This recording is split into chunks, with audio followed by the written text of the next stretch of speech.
জানিয়ে দিব এই মুহূর্তে আমাদের হাতে এসেছে বাংলাদেশের গুরুত্বপূর্ণ আপডেট সংবাদের শিরোনাম।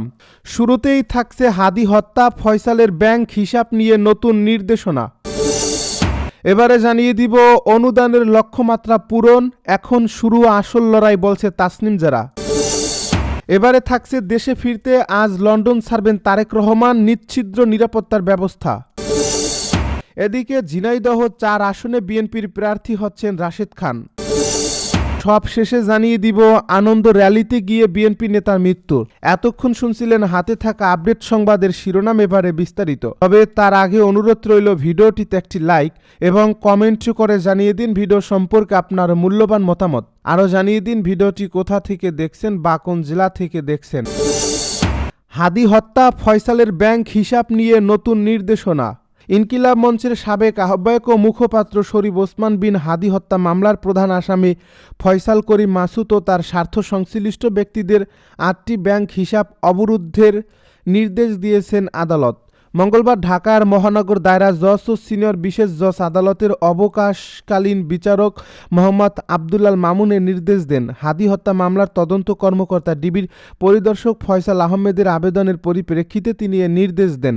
মামলার তদন্ত কর্মকর্তা ডিবির পরিদর্শক ফয়সাল আহমেদ আবেদনে বলেন, প্রধান আসামি ফয়সালকে গ্রেপ্তারের চেষ্টা করছে পুলিশ। তদন্তকালে জানা গেছে ফয়সাল করিম এবং তার স্বার্থ সংশ্লিষ্ট ব্যক্তি ও প্রতিষ্ঠানের বিভিন্ন ব্যাংক হিসেবে 127 কোটি টাকার বেশি অস্বাভাবিক লেনদেন হয়েছে।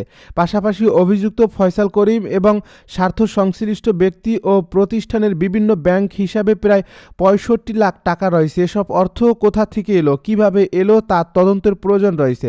তবে এসব অর্থ যেন ফয়সাল বা তার স্বার্থ সংশ্লিষ্টরা তুলে নিতে না পারে, সেজন্য ব্যাংক হিসাব অবরুদ্ধ করা প্রয়োজন।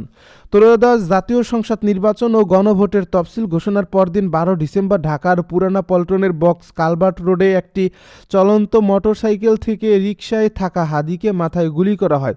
আশঙ্কাজনক অবস্থায় প্রথমে ঢাকা মেডিকেল কলেজ হাসপাতাল ও পরে এভারকেয়ার হাসপাতালে তাকে চিকিৎসা দেওয়া হয়। অবস্থার অবনতি হলে 15 ডিসেম্বর এয়ার অ্যাম্বুলেন্সে তাকে সিঙ্গাপুরে নেওয়া হয়। 3 দিন পর 18 ডিসেম্বর তার মৃত্যু হয়। অনুদানের লক্ষ্যমাত্রা পূরণ, এখন শুরু আসল লড়াই, জানালো তাসনিম জারা।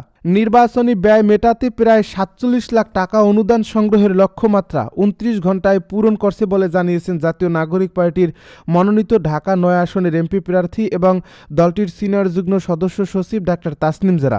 এজন্য ধন্যবাদ জানিয়ে আগামী কর্মপরিকল্পনা জানিয়েছেন তাসনিম জারা। বুধবার ভোরে নিজের ভেরিফাইড ফেসবুক আইডিতে এক পোস্টে তিনি এসব তথ্য জানান। তাসনিম জারা বলেন, আমাদের ফান্ড রেইজিং লক্ষ্যমাত্রা প্রায় 47 লাখ টাকা আপনারা মাত্র 29 ঘন্টায় পূরণ করে ফেলেছেন। আপনাদের এই অভূতপূর্ব সারা পুরনো রাজনৈতিক ধারার মূলে কাঁপন ধরিয়ে দিয়েছে। আপনাদের অসংখ্য ধন্যবাদ। আমরা আর কোনো অনুদান গ্রহণ করছি না। তিনি বলেন, এখন শুরু হচ্ছে আসল লড়াই। অধিকাংশ প্রার্থী এই নির্বাচনে 10 থেকে 50 কোটি টাকা খরচ করবেন। অনেকে বলেন টাকা দিয়ে ভোট কেনা যায়, কিন্তু তারা একটি বিষয় ভুলে গেছেন। আমাদের সঙ্গে আছেন আপনারা, যারা নতুন বাংলাদেশ গড়ার প্রত্যয়ে নিজের পকেটের পয়সাও খরচ করতে রাজি।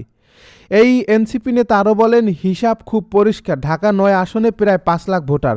একজন প্রার্থী হিসেবে আমি যদি দিনে 12 ঘন্টা হেঁটে হেঁটে প্রতিটি পরিবারের সঙ্গে 5 মিনিট করে কথাও বলি, তবে দিনের সর্বোচ্চ 100 থেকে 110টি পরিবারের কাছে পৌঁছাতে পারবো। পুরো নির্বাচনী প্রচারণার সময় আমি বড়জোর 4000 পরিবারের কাছে যেতে পারবো। কয়েক লাখ পরিবারের কাছে আমাদের মেসেজ পৌঁছাবে না। তিনি বলেন, আমরা টাকার রাজনীতি প্রত্যাখ্যান করতে এসেছি, তাই আমরা পেইড কর্মী নিয়োগ দেব না। নতুন রাজনীতি গড়ার এই লড়াইয়ে জিততে হলে মানুষের কাছে আমাদের কথা পৌঁছাতে হলে স্বেচ্ছাসেবকদের ভূমিকা অপরিহার্য। তাসনিম জারা আরও বলেন, আপনাদের অনেকেই হয়তো ঢাকা 9-এর ভোটার নন, কিন্তু আপনাদের আত্মীয়, বন্ধু, সহকর্মী ও পরিচিত কেউ না কেউ এই এলাকায় থাকেন।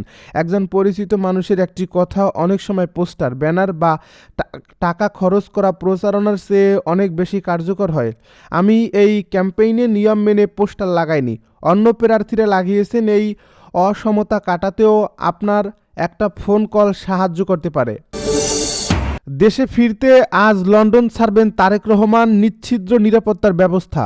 দেড় যুগ পর মাতৃভূমিতে ফিরছেন বাংলাদেশ জাতীয়তাবাদী দলের ভারপ্রাপ্ত চেয়ারম্যান তারেক রহমান।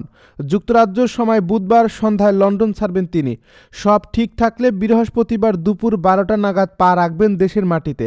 সঙ্গে থাকবেন স্ত্রী জুবাইদা রহমান ও কন্যা জাইমা রহমান। নিরাপত্তায় নেওয়া হয়েছে বিশেষ ব্যবস্থা। পূর্বাঞ্চল এলাকায় বিপুল সংখ্যক আইনশৃঙ্খলা বাহিনী মোতায়েন রয়েছে। দলের ভারপ্রাপ্ত চেয়ারম্যানকে স্মরণকালের সবচেয়ে বড় সংবর্ধনা দিতে প্রস্তুত বিএনপি। দলটির আশা 50 লাখের বেশি নেতাকর্মী জমায়েত হবে ঢাকায়। বিমানবন্দর থেকে সরাসরি পূর্বাঞ্চলে যাবেন তারেক রহমান।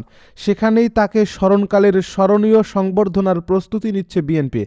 বিএনপি নেতাদের দাবি, তারেক রহমানের দেশে ফেরা উপলক্ষে যে উদ্দীপনা দেখা যাচ্ছে তাতে উপস্থিতির দিক দিয়ে অতীতের সব আয়োজন ছাড়িয়ে যাবে। নেতাকর্মীর পাশাপাশি সাধারণ মানুষও এই গণসংবর্ধনে অংশ নেবেন। বিএনপি সূত্র জানায়, বৃহস্পতিবার বেলা 11টা 45 হযরত শাহজালাল আন্তর্জাতিক বিমানবন্দরে পৌঁছাবেন তিনি।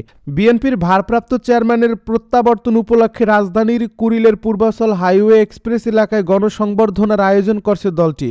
পুরো আয়োজন সুশৃঙ্খল ও নিরাপদ রাখতে কাজ করছেন নেতাকর্মীরা। নিরাপত্তা নিশ্চিতে দলের পাশাপাশি সরকারের আইনশৃঙ্খলা বাহিনীর তরফেও নানান পদক্ষেপ নেওয়া হয়েছে। ইতিমধ্যে সংবর্ধনা অনুষ্ঠানের জন্য ঢাকা বিভাগীয় কমিশনারের কার্যালয় থেকে আনুষ্ঠানিকভাবে অনুমতি পেয়েছে দলটি।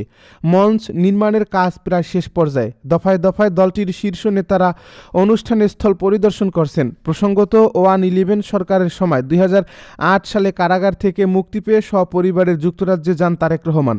এরপর থেকে সেখানেই অবস্থান করছিলেন স্ত্রী ডাক্তার জুবাইদা রহমান।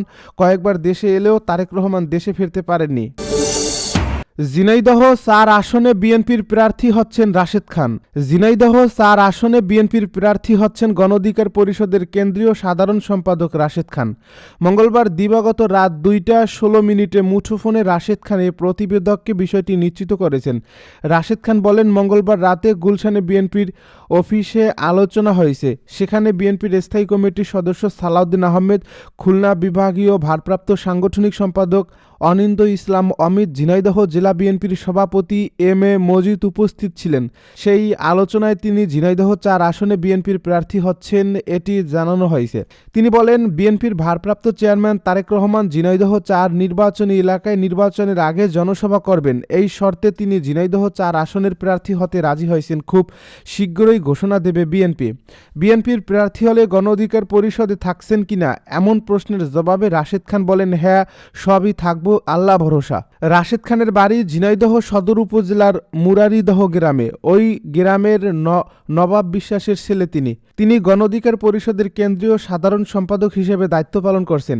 এদিকে এ খবর জানাজানি হলে ক্ষোভ প্রকাশ করছে বিএনপির নেতাকর্মীরা। তারা এই আসনের বিএনপির কাউকে মনোনয়ন দেওয়ার দাবি জানান। এখন পর্যন্ত ঝিনাইদহের 4টি সংসদীয় আসনের মাত্র একটিতে বিএনপি প্রার্থীর নাম প্রকাশ করলেও বাকি 3টিতে প্রার্থীর নাম ঘোষণা করেনি বিএনপি। আনন্দ র্যালিতে গিয়ে বিএনপি নেতার মৃত্যু। বাংলাদেশ জাতীয়তাবাদী দলের ভারপ্রাপ্ত চেয়ারম্যান তারেক রহমানের স্বদেশ প্রত্যাবর্তন উপলক্ষে আয়োজিত আনন্দ র্যালিতে অংশ নিয়ে হৃদরোগে আক্রান্ত হয়ে শাহজাহান চৌধুরী নামে এক নেতার মৃত্যুর খবর পাওয়া গেছে। মঙ্গলবার বিকেলে দিনাজপুরের বীরগঞ্জ পৌর শহরের বিএনপি আয়োজিত আনন্দ র্যালি চলাকালে তার মৃত্যু হয়। পৌর বিএনপির সভাপতি আমিরুল বাহার জানান, বিকেলে তারেক রহমানের স্বদেশ প্রত্যাবর্তন উপলক্ষে বিএনপির একটি আনন্দ র্যালি বের হয়।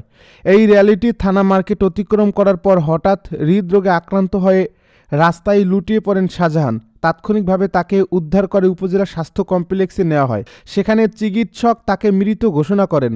শাহজাহান চৌধুরী বীরগঞ্জ উপজেলা জাতীয়তাবাদী তাঁতিদল যুগ্ম আহ্বায়ক, জাতীয়তাবাদী কৃষক দলের সদস্য এবং জিয়া সাইবার ফোর্স সিনিয়র যুগ্ম আহ্বায়ক হিসেবে দায়িত্ব পালন করেছিলেন। ধানের শীষের মনোনীত সংসদ সদস্য প্রার্থী ও উপজেলা বিএনপির সভাপতি মঞ্জুরুল ইসলাম মঞ্জু বলেন, শাহজাহান চৌধুরী দীর্ঘদিন ধরে বিএনপি রাজনীতির সঙ্গে সক্রিয়ভাবে যুক্ত ছিলেন। রাজপথের আন্দোলনের সংগ্রামে ছিল তার রাজনৈতিক জীবনের প্রধান ক্ষেত্র। রাজপথের একজন সাহসী, নিবেদিত ও নির্ভীক কর্মীকে দল হারালো, যার শূন্যতা সহজে পূরণ হওয়ার নয়।